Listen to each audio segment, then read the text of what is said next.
Free agency is only 1 week away, and the Dolphins are about to spend a lot of money. So, in today's video, I'm going over the spending spree that is about to go down in Miami, predict what I think is going to happen, some of the moves that are going to be made prior to that happening, and I think the overall philosophy in the building on the approach to take going forward. So, without further ado, I'm going straight into it. So, projected cap space right now we're about 46 million, and there's some players to be cut. So, between Jesse Davis's, Clayton Fejelome's, Ethan Carter's of the world, Devontae Parker maybe, Eric Rowe maybe, Adam Butler maybe. There's a lot of question marks. But I would say probably after cuts, the Dolphins will be nearly $60 million in cap space, maybe a little more. It all depends who they decide to move on from. So, but that's not the biggest way of making money I see happening. I see something in the very near future. You'll get your Ian Rappaport tweet within the next week is my prediction, which is the new Xavier Howard deal. So, as we all know, Xavier Howard unhappy with this contract. Now, why is he unhappy? Yes, part of it is because Byron Jones is making a little more money and is not as good. Fair. But the main reason is that Xavier Howard has basically no guaranteed money left on his deal. The deal that he signed in 2019, the Dolphins, smart, knowing they were in the rebuild, front-loaded the contract with all of his guaranteed money. So basically, he's owed no money. He could tear his ACL and we can cut him and be owed nothing. So that's his main fuss. He wants to be the highest-paid corner on the team, obviously, but he also wants more guaranteed money. So what I see happening, the Dolphins are going to sign him to like a see, I don't know if how they're gonna word it, if they're gonna sign him to a new contract or if they're gonna rework it. It can go either way. But I see probably like a 3-4 year deal where he's making probably, I'm trying to think the figure, probably like 18 a year. I'm trying to think of what Byron's making. I'm gonna Google it real quick. I don't know how petty he's going to be in terms of the specific numbers because obviously Byron's not making that anymore because, once again, his contract was also front-loaded. So I don't know if he's going off the average or if he's going off the individual year. Byron Jones was 5-year 82, so 82 divided by 5. Excuse my math. So 16. So I'm all right. I'm going to expect it to be around 18 years, 18 per. So 3 years, 54 mil, or 4 years, 72. Yeah, so I expect it to be in that region. So say it's a 3-year deal. It'll be 3 years, 72 million. And then guaranteed wise, they'll probably guarantee 30, around 36ish, halfway, like around the middle. And then what they'll do is that they're going to give him a big signing bonus so that they can prorate the contract throughout the deal, which will open up cap space this year. Kind of how you see how the Green Bay Packers negative in cap and signing Aaron Rodgers to a mega deal. It's that way. They can maneuver the cap by giving him a signing bonus to spread it out elsewhere. So I think that's what's going to happen. I think the Xavier deal is going to give him more money, guaranteed money especially, but it's going to open up more cap space this year. So I think the Dolphins are going to end up in around 75 million of cap space when it's all said and done, headed into free agency. So I think the Dolphins are going all in. I think Chris Greer knows his job is kind of on the line, right? He's already gone through 2 coaches. He's gone through some drafts, good and bad. I think he understands we're in a position to go all in. We have a rookie quarterback on this deal, which we don't know about. We need to give him assets to work with to figure out what you have there. But once again, he's on that contract, so we can afford to spend all of our money building up this team. So guess what? If Tua doesn't work out, you drop another quarterback in, and the team is so good that it doesn't matter. Not that it doesn't matter, but if Tua doesn't pan out, but the team is still good, when you drop in an elite quarterback in, the team will be that much better. Is what I was trying to articulate. So I think that's what's going to happen. Now, what do I think we do in free agency? I think it's clear. We need to spend a lot of money on the offensive line. Guys like my number one guy, Trent Brown, blind side. He's the most important position we need. Teron Armstead is better than Trent Brown, yes. But the blind side is the most important for the quarterback. And for Tua's sake, is the right tackle.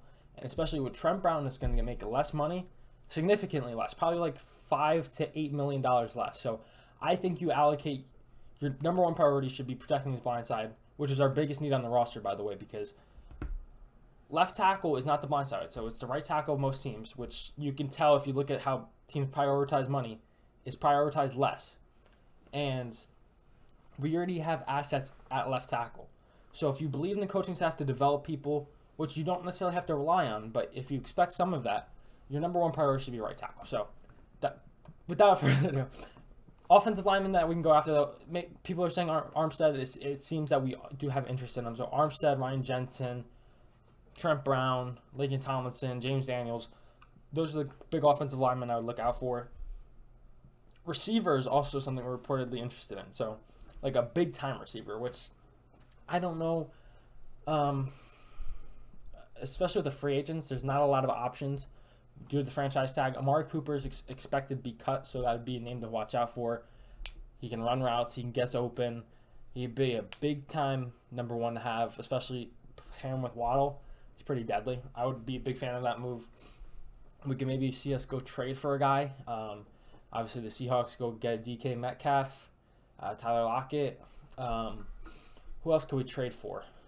I'm blanking right now, but there's some names out there. The other free agent receiver that's a big name is Allen Robinson.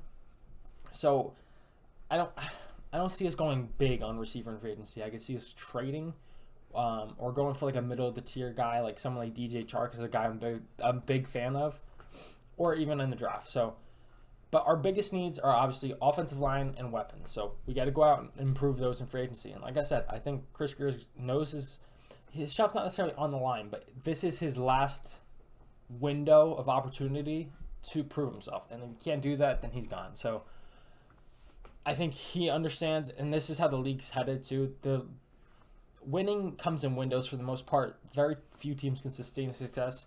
The Dolphins are in their window to go all in and try and build a winning roster. So I think this is a push they're going to be making, and it's going to involve a lot of spending. So offensive line, receiver, and then defensively, we're pretty much good. We just need middle linebacker. So I want to see us go out and spend that top dollar. Go get Devondre Campbell. Now, or Bobby Wagner. I forgot Bobby Wagner got cut. That's crazy. Devondre Campbell would be a sweet fit, though. He's a tremendous player. He can play run and pass very well. Now there's a budget Devondre Campbell, which I've gone over in previous videos, which is Alexander Johnson of the Broncos. He's probably going to be a cheaper option, but a very similar skill set. But there's also guys like Bobby Wagner. Jordan Hicks just got cut from the Cardinals.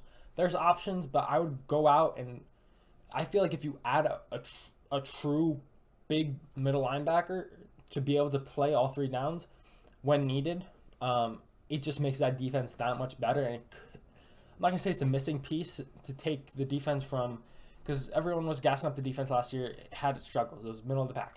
But I feel like if you add a true middle linebacker, it could take this good defense from good to great. So I think resources got to go all offense and middle linebacker, and obviously some depth pieces got to be added. Now there is some speculation about cornerback J.C. Jackson coming to the Dolphins. Now it does seem odd, right?